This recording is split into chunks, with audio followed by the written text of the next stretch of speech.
With new cards, playable characters, enemies, quests, and mechanics, Slay the Spire 2 brings massive changes to revamp the popular deck builder.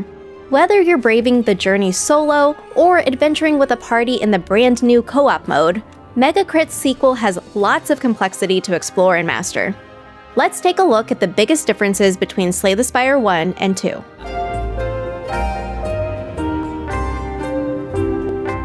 As a general disclaimer, Slay the Spire 2 is currently in early access, so any specific details noted in this video may change during development as Mega Crit makes adjustments based on player feedback. If you've seen any trailers for the game, Slay the Spire 2 has a refreshed art style and animations. Still maintaining its established cute and creepy aesthetic, enemies and playable characters feel familiar, even if they're new additions. In a Reddit AMA, animator Chris Gortz explained that he strives to create special animations for each character, which leads to some creative or unexpected movements. For example, there's a statue that moves incredibly fast in a blur when it launches at you with an attack. All the enemy animations really contribute to the whole package of making each of them feel unique. Cards also have refined images, including a few with full art designs that truly stand out. Sequels need content, and there are plenty of new cards to play with in Slay the Spire 2. In a PC Gaming Show interview, Mega Crit co-founder Anthony Giovannetti emphasized that there are way more cards in Slay the Spire 2. Every card you add to the game adds more room for interactions with other cards, more ways for players to break things, and blows up the play space. Not only are there unique decks and strategies for the two new playable characters, which we'll dive into later on, but some of the returning cards from Slay the Spire 1 have adjustments. Blade Dance got nerfed and now exhausts when you play it, though the Silence Refresh deck has incredible synergies with other cards. And even though Scrawl was previously a rare Watcher card, it returns as a colorless card available for any character to use.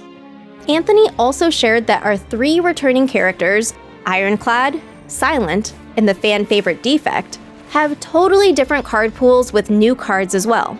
We'll see how these cards and different synergies change during early access, but a couple of interesting Ironclad additions include Aggression, a power card where a random attack from your discard pile is put into your hand and upgraded, and Hellraiser, another power card that plays any drawn card with the word Strike against a random enemy.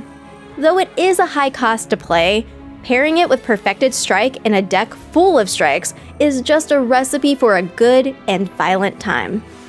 For more variation, Slay the Spire 2 introduces card enchantments and afflictions. Most enchantments offer a boost, though sometimes with a minor cost. These altered cards are denoted by an icon that represents the specific enchantment, along with purple text for any additional effects. On the flip side, enemies can impose afflictions on cards in your deck for some pretty brutal consequences. For instance, the Queen Boss can use Chains of Binding on the first three cards you draw, where only one bound card can be played in a turn, greatly limiting your options if your best cards have this affliction. With all of these possibilities to change your strategy mid-run, Slay the Spire 2 has more complexity to explore that even returning players with hundreds of hours of playtime can enjoy. Don't worry, new Slayers, there's plenty of tutorials that pop up when you need guidance. Plus, it's turn-based, so take your time and enjoy the ride. More content means new Relics and Potions, all with a makeover to match the refreshed art style in the sequel, like this cute little six-sided die for Gambler's Brew, or the revamped Fairy in a Bottle or Regen potion for extra healing. Heart of Iron is an example of one potion change. In Slay the Spire 1, drinking this potion gave you 6 Metallicize to gain block at the end of every turn. Now, Heart of Iron grants you 7 Plating, which reduces the amount by 1 at the start of your turn. There are plenty of new relics to collect, such as Sparkling Rouge, a funny play on the misspelling of rogue to a totally different word, or Lasting Candy, which adds a power card reward option every other battle. Ancients and Events also have their own relics to keep track of obtained blessings and effects. The Spire is quite old, with 1,000 years between Slay the Spire 1 and 2. This amount of time allows for new characters called the Ancients, beings who have been around the whole time, watching the cycles of life and death across generations. One of these ancients is a well-known NPC in the fandom called Meow. After your initial run, she appears at the start of Act 1 to grant a blessing as you ascend the spire. Slay the Spire 2 brings in more beings like Meow, who will bless you with a bit of their power at the start of each act, including exclusive relics that replace the boss relics from Slay the Spire 1. As you are greeted by an ancient, you'll have 3 options to choose from, each in line with their own specialty. Meow still greets you at the start of Act 1, and there are separate pools of random ancients to encounter for Acts 2 and 3. The Watcher from Slay the Spire 1 is long gone, as Slay the Spire 2 introduces 2 new playable characters, the Necrobinder and the Regent. And if you can't decide who to play that day, there's a new random character selector when you unlock all of them. As expected, the Necrobinder focuses on necromancy. She is a Spireborn Lich who summons a reanimated hand called Osti in combat. Osti has his own HP and can attack and debuff enemies, or shield the Necrobinder to take damage in her place. The Necrobinder can increase Osti's HP to make him a stronger tank, or sacrifice him and then summon him again in an endless life-death cycle. One interesting aspect to the Necrobinder's gameplay is a negative effect called Doom. When you apply enough Doom to meet an enemy's current HP, it will die at the end of its turn. Unlike the poison debuff, Doom persists from turn to turn. If you want to gamble with fate, Neurosurge gives you energy and more cards in a turn in exchange for applying a few Doom on yourself. Another key strategy for the Necrobinder involves changing cards in your hand during battle, like with Snap to add Retain to a card you want to hold on to just a little bit longer. Use these temporary modifications to refine your strategy for a more flexible deck. Megacrit's community manager Demi Montez revealed that the Necrobinder went through more reworks than any other character in Slay the Spire 2, such as initially having 2 starter relics and letting Osti's HP persist across battles. There may be more changes to come from early access to full release. The Regent, on the other hand, is a mysterious being from another planet who uses the power of the cosmos to take on foes. He wields the powerful Sovereign Blade and sacrifices an army of minions to attack and defend as he smugly sits on his throne. If you look closely, he's actually being held up by these poor little minions. However, according to animator Chris Gortz, it's possible the Regent is simply misunderstood. We'll just need to wait and see what we learn about his backstory in the game. In terms of gameplay, the Regent has cards that rely on stars, a resource you can build up with certain cards. There is no limit to the number of stars you can store, and they remain each turn. Some cards cost both energy and stars, and other cards scale with the amount of stars you've stocked. Like the Necrobinder, the Regent can transform cards into minion cards that provide attack and defend moves. Or play a card with Forge to call on the Sovereign Blade. The more Forge you have, the more damage you'll deal with the weapon. With enough resources at your disposal, the Regent is set up to be a powerful contender in the Spire. The returning playable characters have more going on than in Slay the Spire 1. Besides new cards, there are character-specific mechanics. The Silent, for instance, has cards with Sly, which automatically plays them for free if they are discarded before the end of your turn. Though there are specific cards like Flick Flack that already have Sly built in, the Silent can get even more Sly shenanigans with the Master Planner Power card, so every skill you play gains the special effect. Maybe this explains the reason Blade Dance is weaker in the sequel.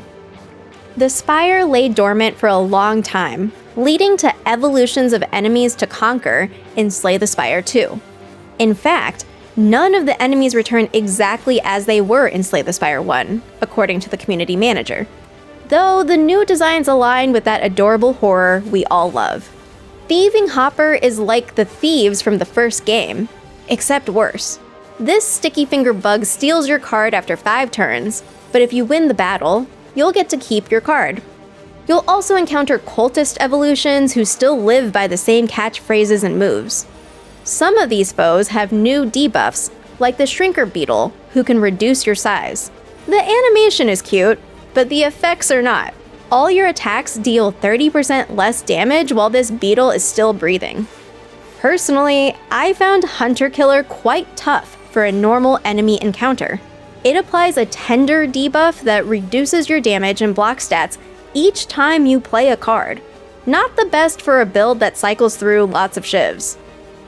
Slay the Spire events are special encounters denoted by question mark icons on your path. Enter these rooms to find yourself in a scenario with a handful of choices for how to proceed. There are over 50 events in Slay the Spire 2 at early access launch, even more than what was available in Slay the Spire 1, and the devs designed very few, if any, options to move through the room without consequence. Like when you get Welcome to Wongos, you need enough gold to pay up, or else you have to downgrade a random card. Co-founder Anthony explained in an interview that he's enjoyed designing new ways to make players really suffer in events, with a vague warning to beware of the slippery bridge. This event is tough because you're forced to remove a card in your deck. The only option you have is to lose HP to randomize the card in option 1, but each time you re-roll, the HP cost increases by 1. Sometimes you need to cut your losses and readjust in the subsequent rooms. Another special addition to Slay the Spire 2 involves quests. These rare cards can be acquired during your run and have requirements to fulfill in order to earn rewards. For example, the Burdanis egg can only be hatched at a rest site, and once complete, you'll have an adorable little companion. Though at some point, you'll likely need to fight its mom, but that's a problem for later. And don't worry about protecting this little bird. It's immortal. You can also pick up quest cards during events, like this one where you can take the spoils map from the podium, which marks a spot on your map in the next act where you can find 600 extra gold to spend at the shop. A general theme for changes between Slay the Spire 1 and 2 is that the sequel simply has a bigger space of possibilities for shifting your strategy in a single run. Alternate Acts provides one type of shakeup that you can unlock. This design adds a randomness to what you'll encounter in each act, presenting you with one of two options containing different environments, enemies, and events. For example, you could dive into an Act 1 setting called Overgrowth, which is filled with mystical flora and fauna inhabiting overgrown ruins. When you defeat all 3 Overgrowth bosses, you'll unlock the Underdocks with mutant sea creatures lurking in the Spire's sewers. Though not all the alternate acts for Acts 2 and 3 will be available at early access launch, these updates are on the roadmap. The most notable change from Slay the Spire 1 is that you can play in co-op mode with up to 4 players in Slay the Spire 2. Yes, you could technically play the first game with multiplayer mods, but now it's fully built in. You can also draw on the map. In addition to specific co-op cards that let you help out allies, rewards are still pulled from each player's specific item pools based on what you've unlocked, unless it's a shared reward. Those are based on the player with the most unlocks. Some enemy attributes, like HP, scale based on the number of players, while other boss mechanics have been adjusted. Ascension Mode is available as long as every player has unlocked the same Ascension level. If a party member dies during combat, they'll revive once the remaining team defeats the foe. In response to a question about local couch co-op support on Megacrit's Reddit AMA, co-founder Casey Yano admitted that it was not considered during early access development. Instead, you'll need to gather your Steam friends online to invite them to play. Currently, the save file belongs to the host with only one multiplayer save at a time. Though in-game voice chat is not available, there are ways to communicate with your party through visual means. However, the team is listening to players' early access feedback, so there could be changes to how co-op mode works later on. Rest sites have expanded options in Slay the Spire 2, bringing back the standard rest and smith choices, and introducing Mend and Clone. When playing with friends, Mend lets you heal an ally for 30% of their HP, which can be quite helpful when resting isn't enough recovery. Clone adds a copy of a card to every player, allowing you to share character-specific cards with everyone. This works through enchantments, so you'll need a bit of planning along the way. It's just another way to keep your strategy fluid as you and your friends build decks on the climb. With 2 brand new characters, the Ancients, and a considerable amount of time passing, the sequel brings more lore to discover in the Slay the Spire world. Each of the 5 playable characters has a backstory, and there are opportunities to learn about the history of the Spire. Not only have Megacrit developers fleshed out more lore than the first game, but they even created a new system called the Timeline. As you explore run after run, you'll unlock fragments of the timeline to gather information about everyone and everything in the Spire. And finally, as a quick note, Ascensions are back in Slay the Spire 2, but there are some changes. I haven't gotten far enough in the game to see what's changed across all the Ascension levels, but if you've slayed your way through, let us know what you found. Those are the biggest changes between Slay the Spire 1 and 2. Of course, there are also minor quality of life improvements in the UI, where you can now view the turn number during a battle, along with more information about the current floor. During the early access window, Megacrit plans to make adjustments based on player feedback, and also has big plans to implement cross-platform saves for the sequel, where you can seamlessly switch between devices. For more Slay the Spire 2 tips, check out our growing wiki guide on IGN.com, and for everything else video games, keep it locked on IGN.